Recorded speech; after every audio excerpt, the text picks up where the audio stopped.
Emma and Annie from Younger Than Me. Welcome to Australian Musician. Thank you, Greg. Yeah, thanks for having us. Yep. So how did you two meet, and how did you decide to make music together? You tell the story. Annie has a much better memory than me, so I usually rely on her for stories. Well, I'm younger than Emma. I was listening to Emma's music when I was in high school, and Thanks, Annie. And years later we were playing the same bill at a finders keepers markets in Sydney, and we met there and then knew of each other's music, and then years later bumped into each other at the Courthouse Hotel, and Emma had a beer in hand and came up to me and was like, Annie, I just heard one of your songs on this compilation they used to put on the front of Yan magazine. Yeah, I think we realised we'd both kind of been obsessively listening to the other person's single without knowing who it was. I had this CD in my car and it was kind of like stuck on the same song, and I just kept listening to it again and again. And then, made the connection and realised it was you. It was me. Yeah. And then, we caught up for coffees, and then we were talking all kinds of creative projects. Like Emma really loves stop motion animation. We were talking about something around that. We were just nerding out together, basically. I think we found mutual nerdship. Yeah, together. And then we just started jamming because we thought it might be fun, and that worked. So, well, what about musical tastes? Did you have similar albums in your record collections? I think we did. I think you are always more experimental in the way that you play music and also the music that you listen to. So I feel like there's a bit more of an eclectic mix in your... Well, we both kind of like what each of us listen to, but we did have different collections. So that was kind of exciting because, you're always looking for new music to listen to. And it was good because I was like, I haven't heard that. So we were swapping Tiny Ruins records, and it's a bit of a mix. Like I think we both like our solo projects are probably more classic folk, singer-songwritery, but I think we were both, it was a time where we were getting into different set textures and sounds and trying to experiment a bit more, and I think that's kind of why we appeal to each other. I think bands like Tune Yards and people doing things sonically more interesting. Like we've really got into Sylvanesso and all the gadgets that they're kind of playing with, lots of monome gear, and I like because you can program it, but we don't have any of that ourselves. You alluded to it before, but how did you come up with the band name, and what were some of the names you rejected? Oh, that is a very long list. We're at a Courtney Barnett gig. We were. It just came to me. I don't know why. I think it had been a bit of a running theme in our friendship. Like for some reason, we'd always talked about the age difference. I think the fact that Annie was listening to me and my music when she was in high school, I always found pretty entertaining and a bit odd. I think Annie is wise beyond her years as well. So I never really feel like she's younger than me, but I don't know, it was just a bit of a constant theme and a constant joke between us, and I just looked across at her at this Courtney Barnett gig and it just came to me. I was like, you're younger than me. And it just felt right. It was kind of the first name that we came... It's like, and also we had a joke because I'd been playing music for several musicians that were quite older than me, and I was always saying to Emma, I'm always the baby, and then straight away I was like, oh, that's a great name. It kind of relieves that complex. Complex. Yeah, I think we both had an opposite complex a little bit, and I think the band is all about just breaking out of overthinking anything and over worrying about anything, and that's kind of the point of the music that we're trying to make. So it sort of felt right to just own it a little bit with the name. I've been here. There's a waiting breath, there's a fighting fear, there's a day I know where the waves will rise and the skies will fall. There's a day I saw. So in general, what's the starting point for a Younger Than Me song? craziness. I think. Well, you're in the middle of it right now. Today we're setting up to record for the weekend, and yeah, it's kind of the first time in a number of years that we've started a new song from scratch in this kind of setup. So it's exciting, and I think at the like right now we're setting up all of the gear so it's at our fingertips, and I think that's how we write now. I think a lot of it's just through recording and sort of playing with textures as we record, and building ideas that way, and kind of sticking with what's working and throwing out what's not. And I think it's all part of the process for us. Is the recording. That's the way we write songs together now. Yeah, and on the drive up here, we were talking about like how we write, and we tend to come up with the ideas playing guitar and synth on the couch, like, and jamming ideas through. So it comes from quite a live place, like, and then it goes through a whole production process where we start chopping things up. But the structure of the song, I feel the backbone of it generally comes from something that can be stripped right back. Yeah, I guess that's how we kind of started. I think we both had our own projects, and we were getting I think we were both feeling a little confined in what we'd set up as our solo projects, and we just needed a space to be able to experiment with sounds again. And so I think we booked a rehearsal room without any plan really, and just took a whole bunch of gear with us that we hadn't had much of a chance to experiment with. Like, I hadn't played a lot of synth, but we just took a bunch of synths with us, and I was just kind of moving over from acoustic guitar to electric and experimenting with pedals. And I think it was just a bit of a safe space for us to try anything and just jam together. And that's kind of how we started writing, I guess, in that way. Yeah. So the studio where you are in Katoomba, it's not so much a set-up studio, but a room where you bring gear. Yeah, it's a cottage. So we were kind of renting out different Airbnbs, and we just kind of have a bit of a mobile studio that we take with us now. Yeah, it's totally makeshift. We've had studios of our own, but we really find this process exciting, because it's kind of makes you experimental, because you have to try to treat rooms in a way, or then work with the room how it sounds. And I feel like qualities of the spaces that we've recorded in have actually come through the production, and there's kind of a live. It always makes me feel happy to listen to Younger Than Me recordings. It's a different feeling from my own stuff, or I don't know how you feel, Em, but it's. Well, yeah, that's true. Actually, one of the last Airbnbs that we stayed at when we were doing this was in Blackheath, and it was this really eclectic Airbnb that was sort of just full of paraphernalia. Like it was kind of like being on a film set.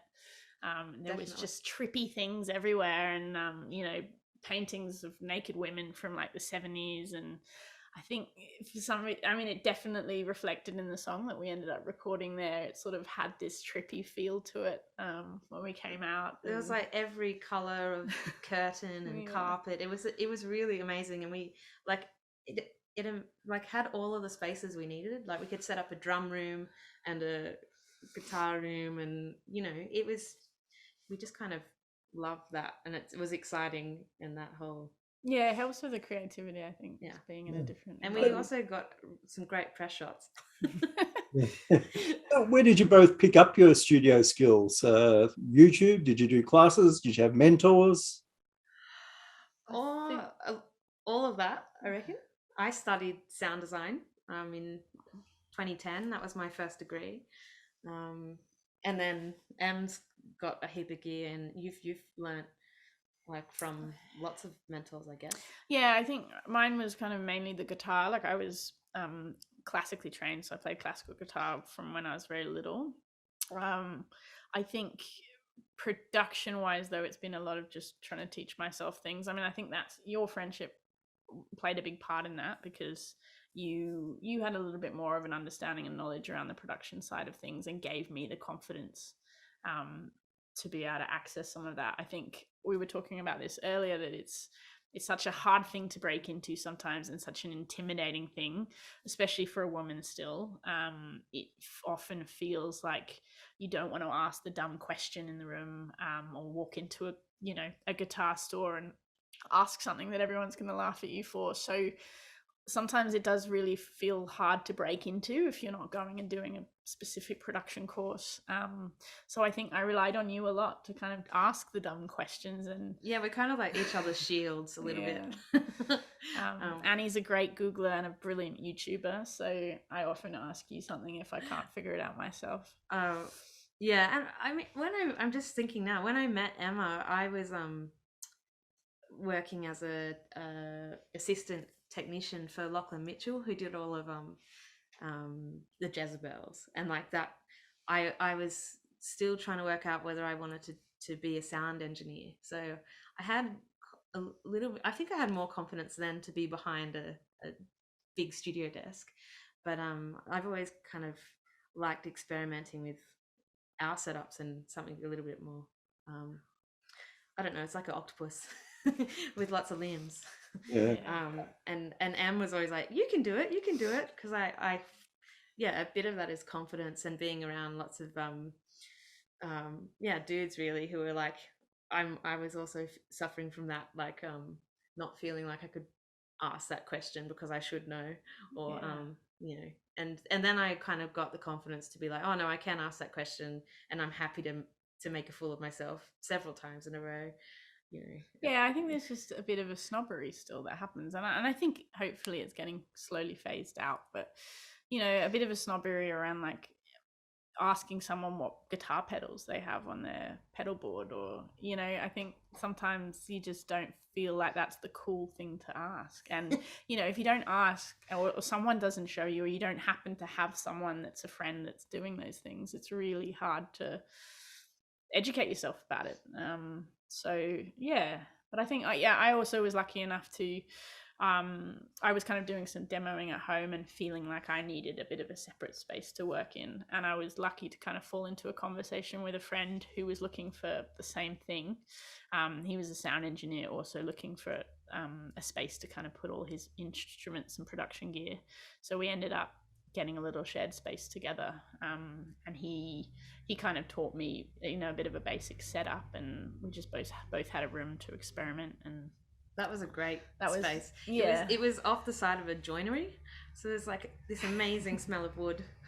And you just always had productivity around you. I mean, it wasn't the most practical place to have a recording studio, because there were often there was often a drop saw going on in the background, and so it was probably best for demoing rather than finished products. But just to have that kind of hive of activity around us, and people getting there at 5 a.m. and making things with their hands, I think it just meant we were really creative in that space. Yeah. So far as a band, you've delivered 2 singles. First one was Hiding. How did that song come about? And you say, I know, if you think with your heart and you write with your bones, and you say, I know, and you be what you are, and you rise from the fall. There's a day I saw, there's a way to give it all.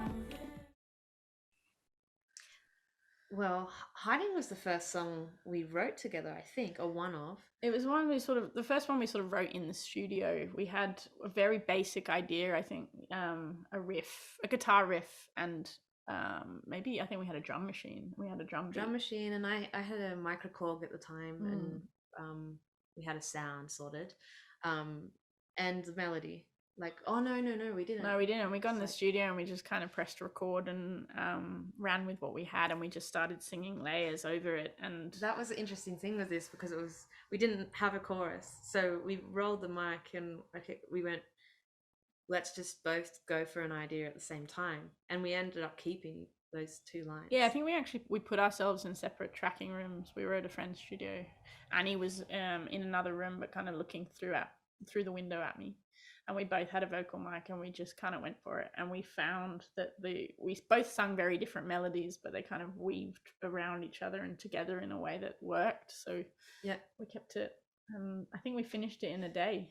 Yeah, song. yeah. It was, Which was very rare for us. But well, that stage, yeah.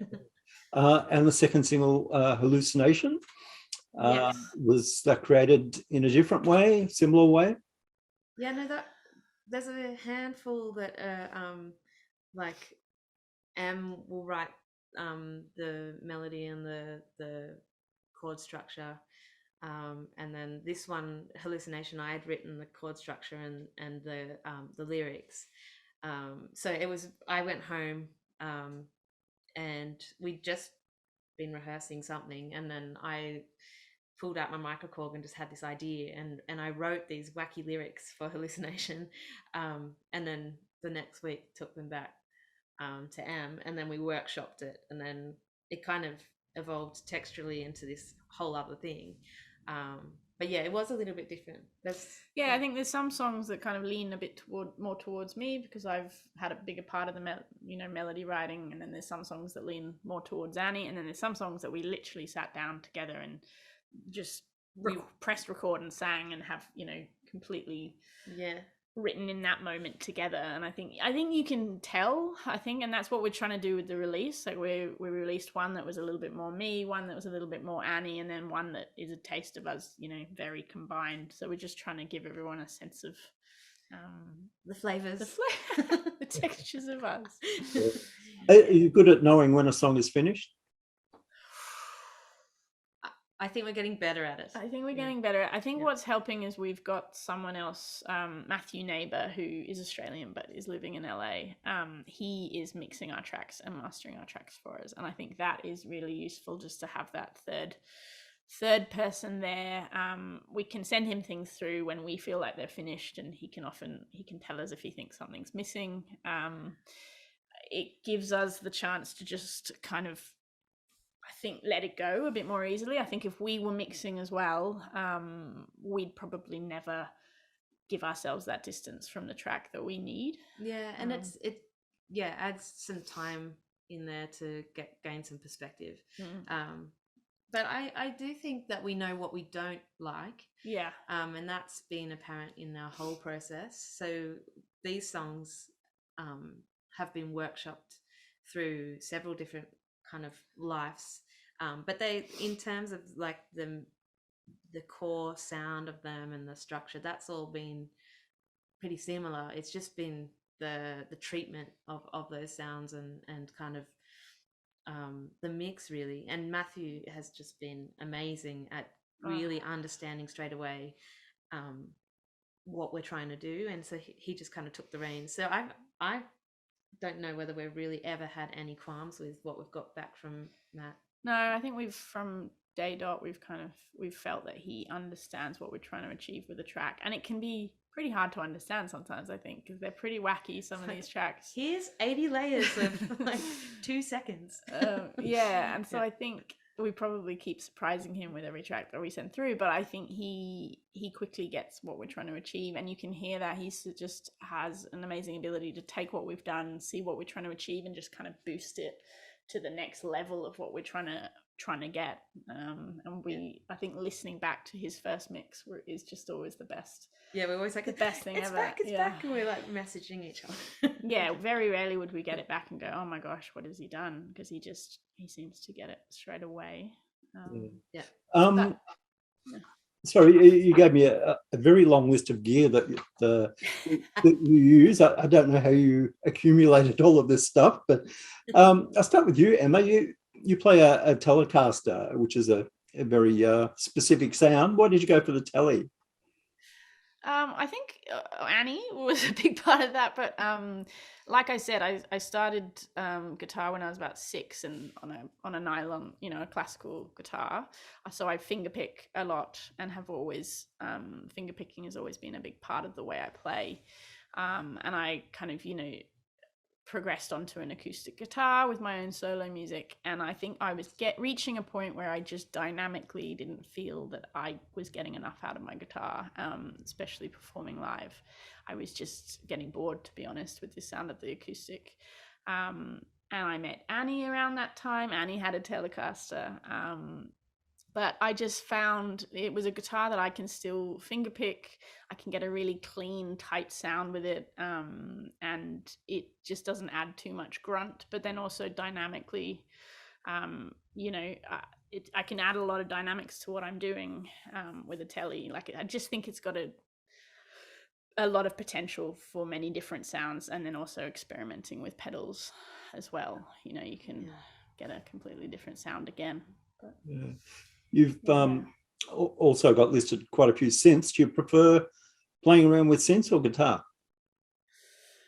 I mean, for me, naturally, I'm a guitarist. I think when I play any other instrument, I never feel like I know how to play that instrument. But that, to me, is the perfect thing when I'm trying to write a song, because it just opens up a completely different palette. There's no sort of preconceived notions of how to play it, because I don't know how to play it. And that's kind of how I feel with the synth. You do know how to play it. Well, I don't feel like I do. But and I do everything by ear really anyway. But yeah, I think for me the synth, especially the OP1, which I have and love, it just is such an amazing tool for, when you want to add, you're just kind of missing a certain feeling or a certain vibe in a track. And you don't necessarily want it to be an instrument that you recognize. Like, it doesn't really matter what instrument it is. You're just looking for a texture, or a certain end of the palette. Like, I think the OP1 is just the perfect tool. Like, there's so much you can get out of that tiny creature. It's brilliant. Yeah. And Annie, you have so many instruments listed. Would you consider yourself a bass player, a guitarist, a keyboard player, a drummer?